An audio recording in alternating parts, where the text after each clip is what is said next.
Good morning, good afternoon, good evening, everyone. Thank you for joining us today. It was truly a pleasure to have you in the first session of the event today for the WBCSD Meeting North America, Accelerating Climate Action for a Just Economic Transition. Thank you for joining us for this discussion.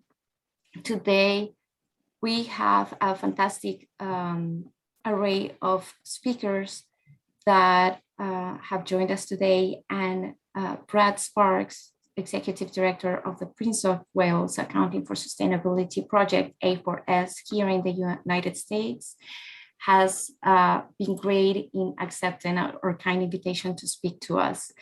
Before we start this session, we want to run over a couple of housekeeping rules.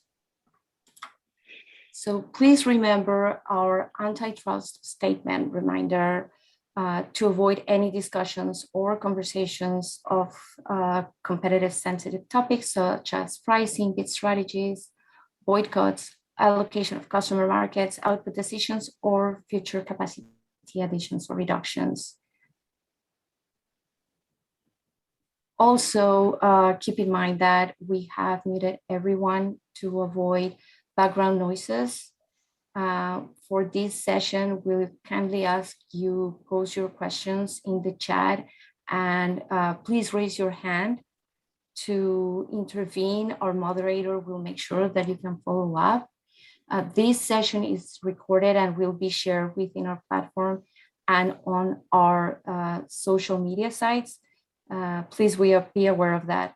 And without further ado, I'd like to go back to Brad for the introduction of this panel and the session that we're hosting for you today. I do not want to miss the opportunity to let you know a little bit about Brad. Brad leads the US chapter for A4S as a CFO Leadership Network, and is also leading A4S activities across the US, including working with the investment community, business schools, and A4S Alliance partners to achieve the mission of the project. Brian also served as Executive Director with KPMG, focused on ESG issues, and is an adjunct faculty director for UCLA Anderson, serving as well as Executive in Residence at Cornell University Center for Global Social Enterprise. And with that, I'll leave it to you, Brad. Thank you. All right, thanks so much, Miriam, and welcome everyone to today's session. I'm looking forward to a really interesting discussion about, thinking about how to future-proof business with a particular focus on policy and finance. We have a terrific group of guest speakers with us today. David Madden is Director of Public Policy and Regulation at the International Federation of Accountants, IFAC, focusing specifically on global reporting systems for ESG integration and information, and was previously representing the International Financial Reporting Standards Foundation here in the US. Samantha Ross is the former Chief of Staff and Special Counsel at the Public Company Accounting Oversight Board, the PCAOB, and prior to that was Special Counsel to the Chief Accountant at the SEC's Division of Enforcement. And then finally also with us is Katrina Reimel. She's the Vice President of both Investor Relations and Sustainability at Equinix, a global interconnection and data center provider, and really brings a unique view about how we think about investor interest in corporate sustainability, given the unique role and title that she has at Equinix. So it really is a terrific lineup of very experienced leaders in this space of policy and sustainable finance. And we really hope to have the opportunity to speak with you and answer any questions you have around some of the current developments and to hear from you. So again, I encourage you to submit questions through the chat or the raise hand function if there are specific interest areas that you'd like to hear a little bit more about. So with that said, why don't we start with kind of really talking about where we are today. And the last 2 years, we've seen so much happening when we think about ESG related policies, about frameworks and standards. If we look at kind of the underpinning of a really unprecedented investor interest in ESG, This is all a very quickly evolving landscape, and there are new developments weekly, if not daily almost, in this space. So, for many of us that have been working in this field for quite some time, it really is a tremendously exciting time to be a person looking at ESG issues in the landscape there today. And so that's where I'd like to start. For each of the guests, and maybe we can start first with you, Samantha. In your opinion, what's one of the most significant policy or regulatory developments on ESG related issues and frameworks so far this year? There's been so many, but what to you stands out? Oh, thanks so much, Brad, and thanks to the WBCSD for holding this event. I'm really excited to be here. So, of course, front of mind for everybody right now is that the Securities and Exchange Commission earlier this year announced through the acting chair, but now the permanent chair, Gary Gensler, has endorsed this approach, this policy initiative. A new initiative to embark on mandatory climate and other ESG disclosure. So they put out a request for comment in the spring that thousands of people and companies and investors submitted on, and they've indicated that the Chair Gensler has indicated that he intends to put before the commission the first of what may be two or more rulemaking proposals starting this fall. So it's moving very, very quickly. The first one that they are suggesting they'll have ready is a new rule on climate disclosure. And I think we don't have a lot of intelligence about exactly what the scope will be, but I think at a minimum they'll probably be thinking about greenhouse gas emission disclosures. They'll also be thinking about the link between climate risk and the financial statement disclosures that they already require. And so that will be something that people should really stay on top of. I know many of the WBCSD members commented, the WBCSD itself commented in a fantastic comment letter, very engaged. So that's going to be really important. Now, second up, the SEC has signaled is a new rule on human capital disclosure. So I think that will get to the S of E, S, and G. The SEC last year actually just amended their disclosure regulations, Regulation SK, for those who are in the weeds on this, to require human capital disclosures. The SEC's had a year of looking at that and signals that it's already, not that satisfied, wants it to be more robust. And Chair Gensler has said that he does intend to get into the area of requiring human capital disclosures. Now, meanwhile, on the investor front, investors have not been waiting for the SEC to act. I'm sure everybody's aware of the really robust proxy season that we have with many, many shareholder proposals and, a lot getting much, higher levels of support than ever before.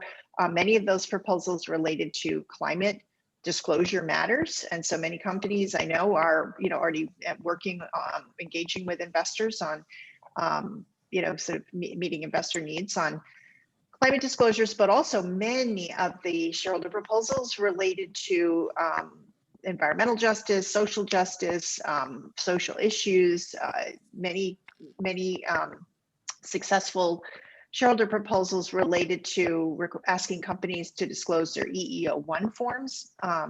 And I think that was probably just a beginning, just something that was already available that companies were already creating. But going forward, I think investors will probably still continue to focus on that. Now, Brad had asked us before we talked to think about some other areas that people might not be thinking about coming. I mean, everybody's really aware and focused on the SEC rules and, preparing for what's coming down the pike in that front. But in addition, there are other initiatives, policy initiatives that are already begun or are about to begin in other sectors. For example, many banks last fall started making commitments on specifically climate matters, including, very specifically greenhouse gas disclosures that they would like to see from companies in order to judge their own financed emissions. There's a group called the Partnership for Carbon Accounting Financials that's put forward a standard for banks to track and measure and report on their financed emissions. I think it's just a matter of time before we start seeing companies have, obligations to their banks, either through covenants or other types of requests that are going to affect access to capital and the cost of capital. So it's going to be very important to monitor what's happening, in those negotiations with bankers, and also be really prepared on to put forward the right disclosures that are going to satisfy the banks. In addition, another one that just came out last week is the Department of Defense issued a request for information on climate disclosures. So this might not be something that people are thinking is, people think of the SEC as a disclosure agency, but the Department of Defense, because of its authority over acquisition, is interested in making sure that they are on top of climate disclosure practices. They've signaled that they may actually embark on a rulemaking related to the kind of disclosures that they will need to think about in government contracting. So for companies that are in the government contracting space, that will of course be extremely important as well. So like Brad said, there's a lot happening. It's happening very fast. It's happening, just every week there's something. The Department of Defense request for information was last week. The comment period closes on September 7. But certainly this is a very active space. Yeah, thanks so much. I mean, I think the Department of Defense one, I had not seen that. So thank you for bringing that up. I think it's just illustrative of how quick things are moving. In terms of PCAF, which you referenced as for banks too, probably important for this group to know, these are big US banks that have signed up for this. So Morgan Stanley, Citigroup, Bank of America, those are the banks that have signed up to actually get accounting for their financed emissions. So it's some big players that are involved. David, maybe we turn to you for developments on the international front, if you'd like to share your thoughts there. Right, thanks, Brad. And let me add my thank you to the World Business Council as well for inviting IFAC to participate today and for kind of challenging us with this topic. Over the last couple of years, we've been advocating and focusing on sustainability reporting and a global system for the reporting of that information. And there are kind of the two main themes, I think, with context behind the two initiatives or two events that I think have been important this year. One is just the realization that corporate reporting should capture all relevant information about companies, and that the current financial reporting system doesn't really seem to be addressing what investors and other types of stakeholders are looking for. And then the second aspect of it is, as we look around the world and take a global perspective, we really think that the IFRS Foundation initiative is uniquely positioned to add value to a global system. So, whether you're looking at climate action because you're concerned about that, whether you're focused on sustainable finance issues because you're focused on the transition of economies, or whether you're just looking for better investment returns, the bottom line from IFAC's perspective is that we need good, high quality information on sustainability related topics.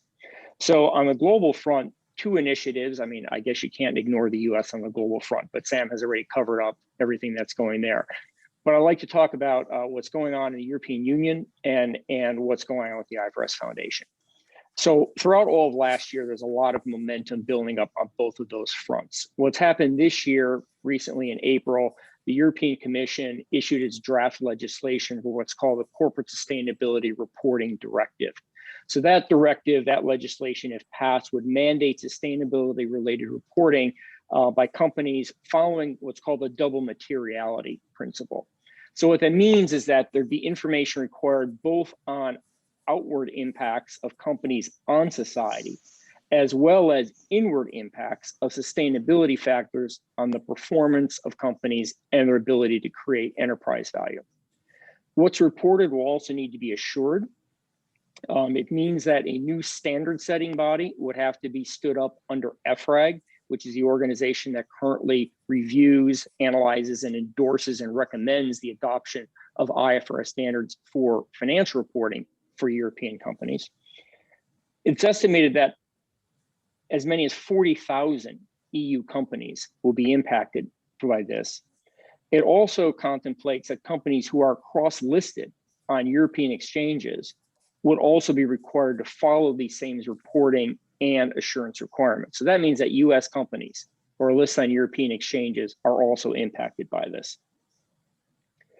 The second big initiative, or the second big news, is the continued progress. So it's not new news, but it's continued progress with respect to what the IFRS Foundation is doing.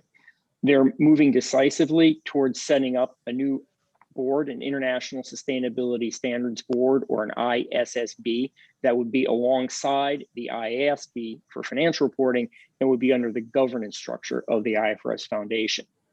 So to be clear about what the ultimate goal of that new board would be, it would be to develop what people are calling a baseline of standards that are based off of existing initiatives in the sustainability space, like CDP, CDSB, IRC, SASB, to use the alphabet soup initials, as well as TCFD and the World Economic Forum. The standards would be written to be investor focused and to focus on reporting on enterprise value. So there's a lot of support behind this initiative from public authorities and internationally. IOSCO last week has come out with the most recent of a number of very supportive statements and is deeply involved in a process that the IFRS Foundation is now going through. The G7, the G20, the Financial Stability Board, they have also issued supportive statements. But it's important to just emphasize and understand that these standards would be specific for investors, focusing on enterprise value. I think they're not the same as the reporting requirements that a lot of companies are currently following. GRI is the most common one that companies refer to. So I think that this means real change for what companies report as this standard setting body is set up and as those standards are adopted around the world. So with that, I'll stop. Great, thank you for that overview, David. Really helpful. And as you referenced, and kind of similar to what Samantha was talking about, both the SEC and IFRS are looking at the investor perspective primarily when they think about the development of standards. Katrina, as someone that has unique insights into that investor view, maybe do you want to share your thoughts to open it up? Yeah, Brad, just to echo your comments, boy, is this area really taking off. I moved to a dual role a few years ago of managing both investor relations and sustainability. And when I think about the program, the foundation of the program was from a reporting standpoint, as many companies started out with. And there's such a tight tie between reporting and strategy, and the two absolutely drive each other as they go along, which is it's a bit of a different perspective from the IR side, where you tend to be a bit more opaque. Sustainability is about not only acquiring the metrics, but using those metrics to help drive the strategy and vice versa. In the last few years, we've been amplifying the strategy, pushing it longer term. So for those in the call who are at corporate, we just went through the exercise of setting science-based targets, which is fundamentally changing how we operate as a company from a sustainability perspective. We're looking at what to do on the social side, what metrics we want out there publicly. So this push from a strategic standpoint to have real hard metrics out there longer term fundamentally moves us from a best effort to something that you're tracking on a 10-year basis, which is very exciting. I would say from a reporting standpoint, we did a dramatic shift in how we report. So as you know, the sustainability metrics, they take a while to acquire. We used to not get our report out till August, and our team would spend the entire 8 months working on the report. We pulled that in and we did an integrated report where we're sending out as part of the 10K wrap, the highlights out to investors, which is going out in April. And then we pulled in the report cycle so that we shift the cadence. One, it's reaching the investors, which it was not before, as well as it's freeing up the teams to work on other areas. But it is, as David said, it's a bit of an acronym soup in terms of the reporting metrics, right? I'm thinking about it as what's in the 10K, what's in the wrap, what's in the CSR report, and what's in the proxy. I don't want to just laundry list, repeat everything. Like what is new and what is relevant to each of those audiences as it goes out. Great, thank you for that. It's a really valuable perspective, I think, for this conversation, and definitely want to continue to talk about that a little bit more in just a few minutes. As a reminder to the guests listening, please submit any questions through the chat. I'd love to hear what is on your mind, particularly with the expertise we have as guest speakers today.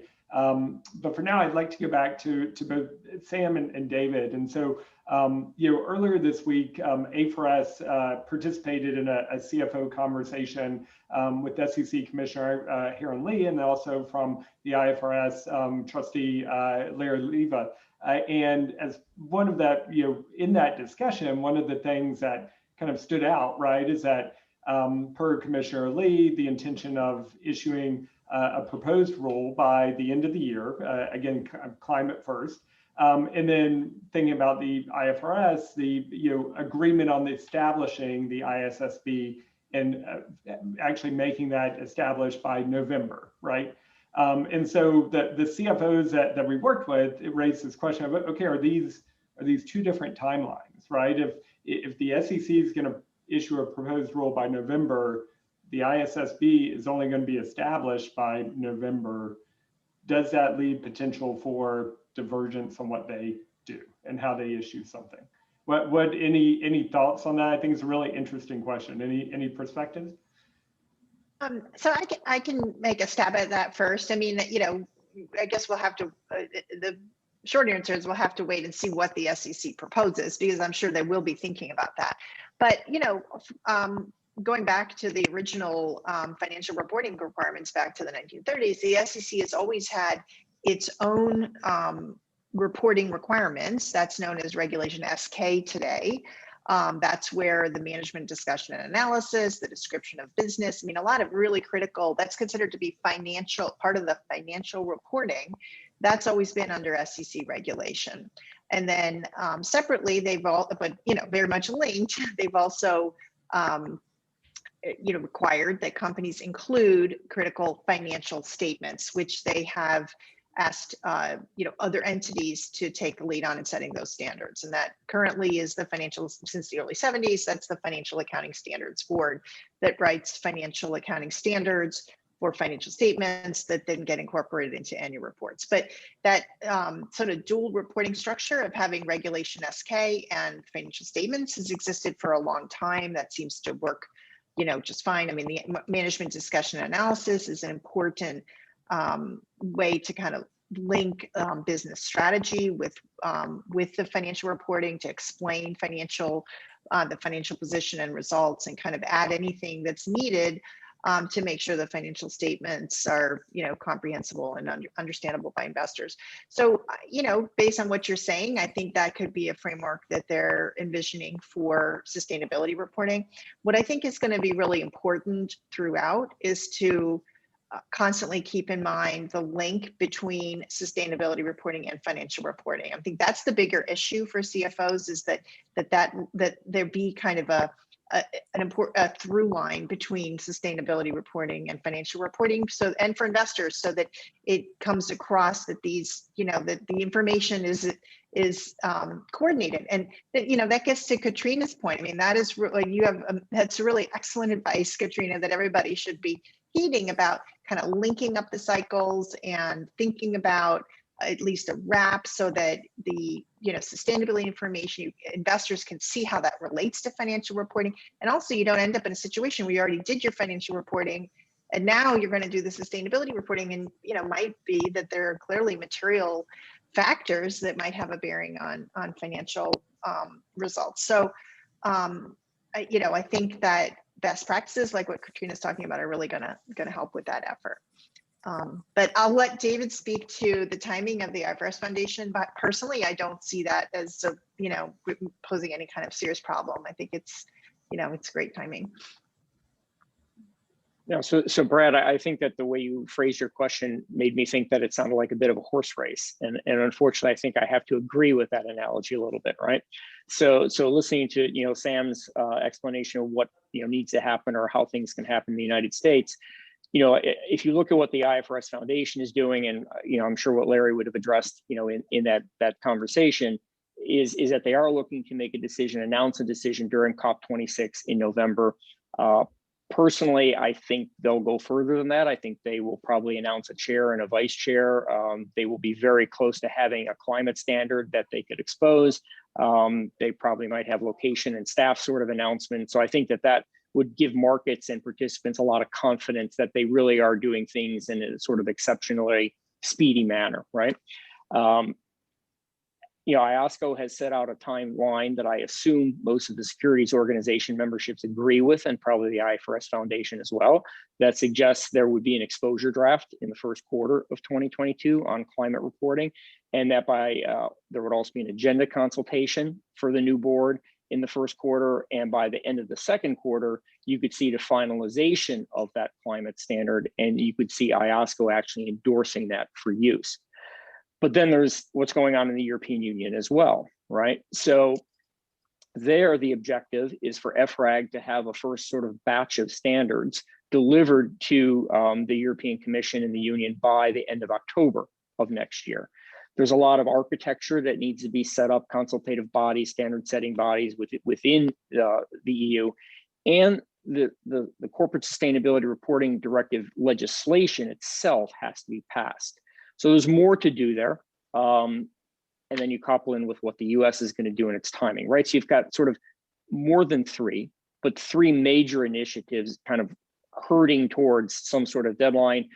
IFAC's recommendation for the IFRS Foundation has been to do, subject to due process and doing things the right way, to act as speedily as it can so the benefits of what it can do on a global basis can be appreciated by all jurisdictions. It's hard for the United States or the European Union or any other jurisdiction to say, yeah, I buy into what the IFRS Foundation is doing without knowing what the end product is, right? So getting that process done and getting the work product in front of jurisdictions like the United States and the European Union is key. There are other countries doing things as well. The last point I'd make in terms of what to think about on horizon is all the conversation we had so far today has been on standard setting, but where are except for Katrina, where are the companies in all of this, right? It's easy to think about your company reporting process in your own jurisdiction, but many companies are global, most companies are global, and there are going to be cross-border implications of all this. So it's the professionals inside of companies that are going to be, have frontline responsibility for taking whatever the standard setters or whatever reporting requirements there are and transforming those into actual high quality and useful information. So now more than ever, the companies need to get behind and involved in this initiative, all the initiatives globally, so that we don't have regulatory fragmentation. Yeah, thank you. And I think on what to get behind, right? I think there is consensus largely of TCFD being a very good starting point for all policymakers in terms of what they're considering. So it does seem like there's at least some consensus on there. I think it'll be interesting when it gets beyond climate, what the other areas are and how that may look in terms of future standards. But on the point of, David, as to what companies are doing today, Katrina gave some great examples of the progress they've made at Equinix. Kind of building on that, what you shared earlier, Katrina, there's a question from the audience, kind of where next? So you've already done a really good job of lining up sustainability in the IR group, but what else is on your plans or in your horizon to do more? Yeah, and part of the question was how can IR and CSR work closer together? And let me give a few points around that because I think it's really important. First, I am trying to recruit IR people. I think IR can dramatically amplify sustainability's impact. I think a lot of times the sustainability gets seen as a reporting function. It gets buried down a bit, and that collaborating closer with IR, the two groups don't need to be merged, but there needs to be a tighter tie, and IR can help sustainability change from being viewed as just a reporting function to really pulling out the key communication and pitch points. And the other thing that IR can dramatically help on is we have very good access to the executives. We travel around with them. We're at kind of that higher level, and we can usually get someone's ear. So giving your IR team the 3 or 4 initiatives that you want them to be pitching has dramatically helped kind of the access and funding around it. The other area is sustainability tends to be so technical. You come in with these 40-page decks and figuring out how to boil down that message, how to train your execs to talk about sustainability. It's a huge effort. There's so many elements across environmental, social, and governance, and we definitely have not perfected this, but going in, spending the time, it is a repeat effort to train not only your team, but the extended team to be able to talk and work on it. I think in terms of going forward, you know, a lot of it is you start out with what's material to the business. So for us, we're a data center company. It's energy. That absolutely makes sense. The entire program was originally built around environment and energy. But things are expanding. And what I worry most about, you know, I think the two drivers for us at least is it's customers and it's public policy, both of which are moving very, very quickly. Customers is because they're setting their own targets. And I'll give you an example. Amazon put out a target around water usage. Water's not material for us, but they still want us to report on water. Well, that means we have a non-material metric that we got to go figure out over the next 2 years before it starts showing up as a requirement on the disclosure side. This includes, for example, actually installing water meters, having someone to collect all that data. How, you know, what's it all mean? What's our actual water targets to have out there? And what I worry most about is stuff that's optional or not on the radar today getting amplified. And these things take 2 or 3 years actually to get a handle on internally and trying to pick what metrics are coming down the pipeline. Also on the social side has consistently been harder. It's across a much broader group of people. So it's harder in terms of just all the groups you're interacting with. It's less clarity on the metrics. There's so many options with social. Figuring out prioritization of what truly matches up with the company versus what all initiatives people want to work on is super tough to align on. Same thing for metrics. You know, as much as I'd love to hit a button and say like, what is our diversity picture on a global basis? That's not something we have today. It's something we actually need to collect from our employees, work with HR, and to be able to develop. So the metrics, I would say, I did not have an appreciation of the metrics and reporting until we started to dig deeper and the complexity around actually pulling that, assuring it, and actually understanding what it implies as a company. Yeah, I mean, maybe let's talk a little bit about that, assuring that, because I know David mentioned it when he talked about IFAC. You just mentioned it. If you think about data reliability and assurance around there, Sam, I know this is an area that you've been focused on for some time. Sam, could you talk a little bit about the state of play on sustainability assurance and where you think that's headed? Yeah, sure. Thank you for that question. So there is assurance going on now on a voluntary basis.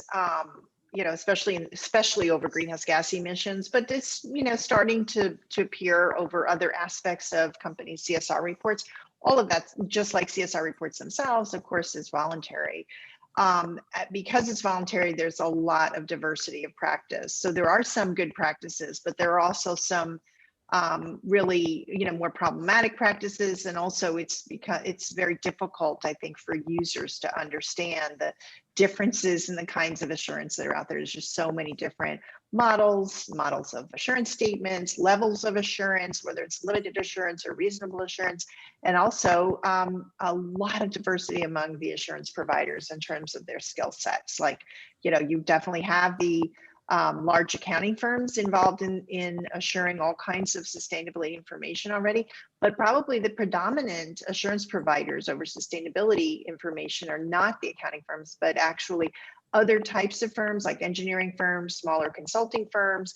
They may even be using or pointing to the accounting profession standards, to the IFAC, to David's IFAC standards, but you know, they're not actually members of IFAC or IFAC member body institutes. So it's really hard to understand the quality control amongst all those entities. So that's something that really needs to get kind of cleaned up, I think, to make the markets more efficient, to make assurance more standardized, and so that it sends a much more consistent signal into the market about the quality and the reliability of a disclosure. I think it really behooves companies to participate in that effort because, you know, building trust is important no matter what the subject matter is. It's important for financial reporting. It's important for for sustainability reporting, and it's absolutely critical for strategy and for your relationships with providers of capital, investors and banks and your insurers and others, especially as we head into this really incredible transition that we've clearly embarked on. Now, from a regulatory perspective, both the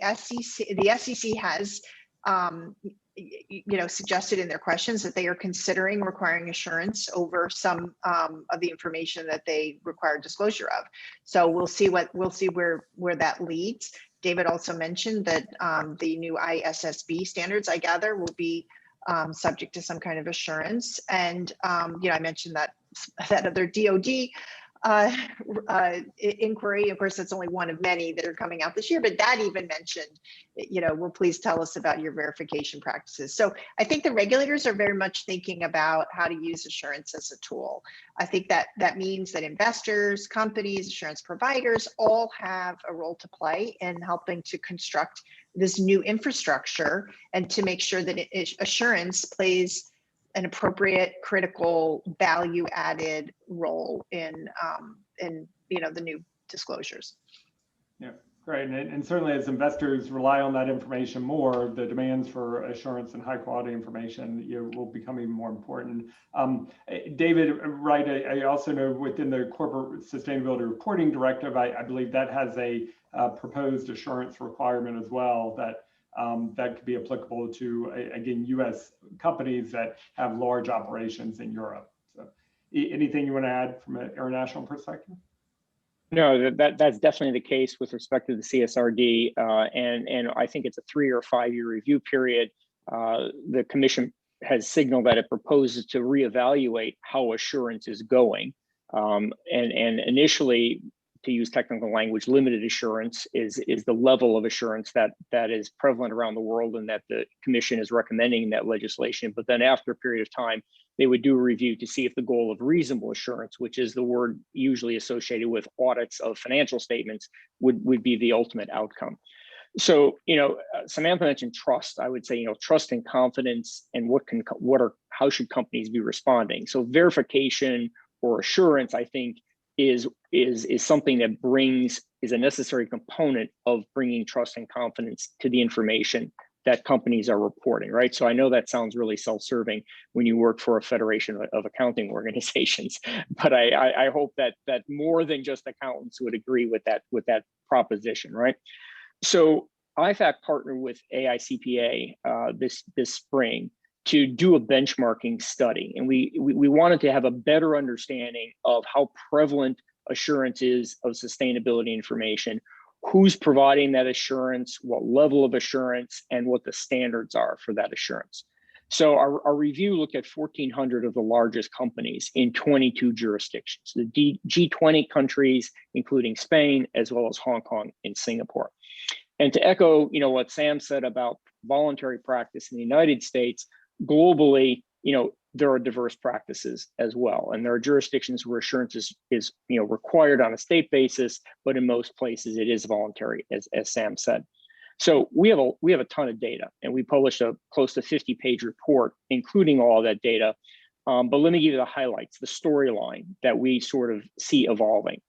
So there's a lot of reporting going on. I think we're not surprised by that. 91% of the 1,400 companies that we looked at were reporting some kind of ESG information. Not as much of it is assured, only 51%. It's a limited assurance world. Over 80% of the assurance that's going on is at the limited level. Audit firms are doing a lot of that assurance, but it's kind of a 2/3, 1/3 split. 2/3 audit firms, 1/3 consultants or engineers, as Sam mentioned. And there are big differences in jurisdictions. So to just kind of start with the US as an interesting point, and picking up on Sam's characterizations, 71% of US companies that we looked at were providing some level of assurance. Only 11%, 11 of 100 companies that we looked at were using an audit firm. So the other 89 companies were relying on some sort of consultant. Just give a little more nuance behind that. We had to change our methodology. And when we started looking at where is the assurance report on the greenhouse gas number or the water number or whatever it was, if we pierced the CDP database and looked there for some sort of assurance report, then our assessment or tabulation of the US companies that provide assurance went from the mid 20% to 71%.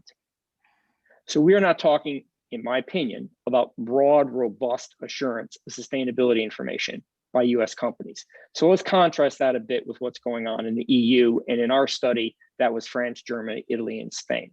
So there are much higher levels of assurance, as much as 90% in some of those countries, and 95% of it on average is being done by audit firms. Give a Pacific Rim example, Korea. So a lot of reporting, 90% of Korean companies are reporting, almost all of it is being assured or verified, the numbers being assured or verified by consultants. So we have a lot more stakeholder engagement to go through to understand why the numbers look the way that they do, right? We just have a lot of data. Assurance has to lag reporting practice. And so as reporting practice is evolving, then assurance can catch up.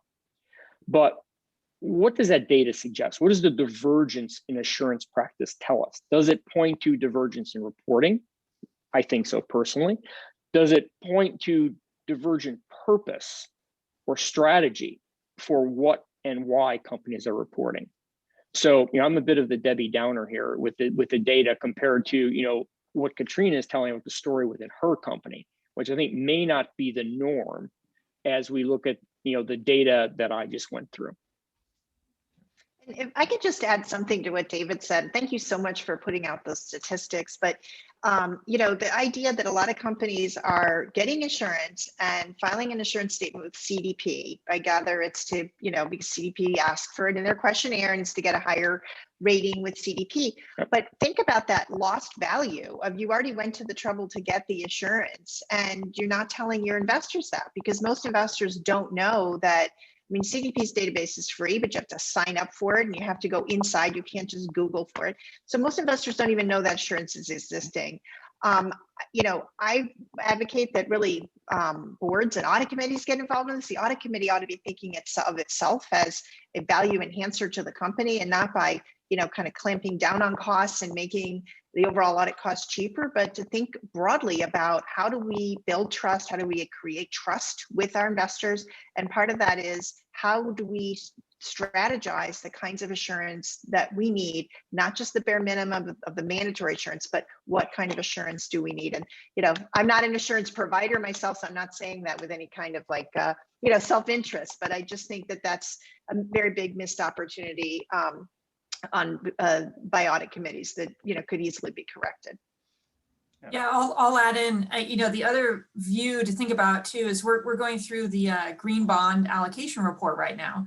So we raised over $3 billion within a year. So we're actually on our first report despite all that activity. And we, as a sustainability team, we mapped out all the spends. It was like 300 rows of Excel of CapEx. And I was like, well, that should be good enough. And then we go to PwC's doing our limited assurance and then I'm realizing, oh, they're actually going in and they're having us pull how we're actually spent versus those CapEx numbers. So it's a new muscle for us as a team. For the first time, we're on the radar of the audit committee. We weren't before. We had to go back and actually ask for PwC to work on this. And then that's kind of opening up the whole question where my CFO is like, wait a minute, what do you do for the rest of the metrics here? Like who's doing the assurance? Or, is it just environmental metrics? What's the social metrics? What's in the 10K? So it's a new process. And what I'm telling the team is like, we want to do this as thorough, but as efficiently as possible too. So write down the process, help out our auditors. And we're going to have to do this thing again next year. We're probably going to be doing an allocation report every year to every 2 years. Let's figure this out and get a good cadence going between us, the finance accounting teams, and then the auditors that we're using. Perfect. So, well, we've got just a minute left or so. So just in closing, very quickly each, I'd love to hear, what is your top tip for sustainability and finance leaders to think about how to be best prepared and to future-proof their business? Samantha, maybe to you first. So first off, follow Katrina's advice. Get ahead of this. Don't wait for these regulatory initiatives. Get ahead of it. Think about what's going to work best for you. Be a leader, and then maybe the regulatory initiatives will follow what you've done. Perfect. Don't wait. All right, David. Yep.